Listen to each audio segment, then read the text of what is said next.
लक्ष्मी माता लक्ष्मी का साधना के लिए सबसे आवश्यकता रहता है शुद्धता, पवित्रता। एक नंबर। अपवित्र स्थान में माता लक्ष्मी कभी नहीं रहती हैं, कभी नहीं टिकती हैं। तो सबसे पहले गंगाजल, गोबर, गोमूत्र इत्यादि में अपने स्थान को शुद्ध करना, साफ करना। लाल वाला कपड़ा या सफ़ेद वाला आसन में बैठ जाना है। शुद्ध वस्त्र पहनना है, डेली का डेली। बासी वस्त्र में नहीं पहनना है। कल पहने थे किसी भी कीमत में, आज नहीं पहनना है। शुद्ध जल गंगाजल के पास रखना है, दिया जलाना है घी का और सामने बैठना है। फिर माता रानी का मंत्र का पाठ करना है, मंत्र का जाप और माता रानी का स्तोत्र, जैसे कनकधारा स्तोत्र हो गया और श्री सूक्त का पाठ हो गया। आपको ये नित्य रेगुलर करना है। लेकिन खाली लक्ष्मी का पाठ नहीं होता है, पहले नारायण जी का मंत्र का जाप करोगे तभी जाके लक्ष्मी जी का पाठ करना चाहिए। लक्ष्मी खाली कहीं नहीं जाती है, बिना नारायण के पैर में ही रहती है। और लक्ष्मी का सिद्धि करने के लिए बिना नारायण का लक्ष्मी सिद्धि कभी संभव नहीं होता है। और इसको सिद्धि करने के लिए जो आप जो कह रहे हो कि पीरियड का प्रॉब्लम या अशुचि है या व्यस्तता है, इस कंडीशन पे हम नहीं कर सकते हैं। देखो, मात्र 3 मिनट से 6 मिनट का काम है डेली का, उससे ज़्यादा नहीं। अभी जब पढ़ने लगोगे पहले पहले थोड़ा सा कष्ट लगेगा, ज़्यादा लंबा नहीं है। 3 मिनट 6 मिनट का काम है और ये बैठते उठते फटाफट तुरंत हो जाता है। ठीक है। स्तोत्रों का सुनने से अलग फल मिलता है, पाठ करने से अलग फल मिलता है, अनुष्ठान करने से अलग फल मिलता है। आपका मजा है, मस्ती है, चलते चलते सुनते हैं, आपका भक्ति है, इसमें कोई पाप ताप का बात नहीं है।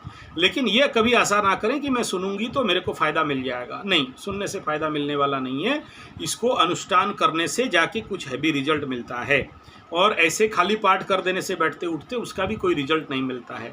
किसी भी चीज़ को फाइनल डील करने के लिए उसको सही सॉलिड पावर चाहिए, एनर्जी चाहिए, कैपेसिटी चाहिए। उसका टारगेट है, उस टारगेट तक पार करना है। 1000 पाठ मिनिमम और उसका दशमांश का हवन, मतलब 1000 पाठ में 1000 पाठ में कम से कम 100 पाठ का हवन करना पड़ता है, तभी लक्ष्मी सिद्ध हो जाते हैं। फिर उसको आगे आगे बढ़ाना होता है। जैसे जैसे आगे बढ़ाओगे पावर बढ़ेगा, घर बैठे पैसा अपने आप आता है। बहुत सारे एग्जाम्पल मेरे पास हुआ है, मैं कई लोगों को इसको कराया भी हूँ और सिद्धि भी मिला है। घर बनाओ या नहीं बनाओ, लाभाधिपति घर में बैठा हुआ है आके, क्रूर ग्रह पाप ग्रह अकारक बन के बैठा हुआ है। घर बनाओ या नहीं बनाओ, घर से तो लाभ कहीं ना कहीं से आपको मिलेगा ही। क्रूर ग्रह यहाँ पर बैठ जाने से भूमि भवन वाहन के स्थान में, 10वें स्थान की दृष्टि करियर को बढ़ा दे, मान सम्मान को बढ़ा दे, अलग बात। लेकिन यहाँ पर अग्नि, घर में लग गया आग, फायरी प्लैनेट क्रूर ग्रह, तो ऐसे कंडीशन पे व्यक्ति के जीवन में इतना सहजता से नहीं होता। अगर घर बनाना होता, शनि महादशा के एंड पार्ट में घर दे मिल जाना चाहिए था। अगर मिलना होता तो उसी समय मिल गया। ठीक है। और ये आपका योग है कि आपके पिता से घर मिलेगा। पित्याधिपति, पिता का कारक ग्रह आके भूमि भवन वाहन में बैठा, अग्नि कारक स्थिति शत्रु राशि में बैठेगा तो मिलेगा नहीं। लेकिन अगर पिता से मिल रहा है तो ये तो योग बन गया। आप बोलोगे मैं नहीं लूँगी, तो आपका गलती। ये मिला होगा शनि के दशा अंतर होते खत्म होते होते उस समय मिला होता, तो आप क्यों नहीं लोगे? ये तो आपका बेवकूफ़ी है। आप तो चोरी नहीं कर रहे हो, केस नहीं कर रहे हो, ज़बरदस्ती नहीं कर रहे हो, मांग नहीं रहे हो, अपने आप मिल रहा है। मेरा पिताजी मेरे बहन को घर दे रहे हैं। अरे सुन तो लो, आप सुन तो लो, मैं बता रहा हूँ।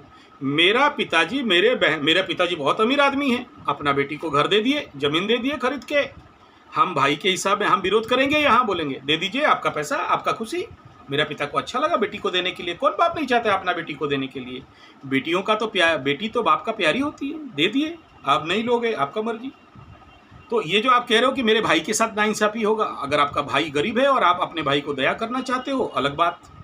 लेकिन अगर आपका चीज़ कोई दे रहा है, गिफ्ट आते हुए चीज़, इससे तो मैं कदाचित, ये तो नियम के बाहर से है। मेरे घर में मेरा पिताजी मेरे बहन को दिए हैं, मैं कभी मना नहीं किया। हाँ, दे दीजिए, खुश हूँ, ताली मारता हूँ, वेरी गुड पिताजी, वेरी गुड, शाबाश। जो आप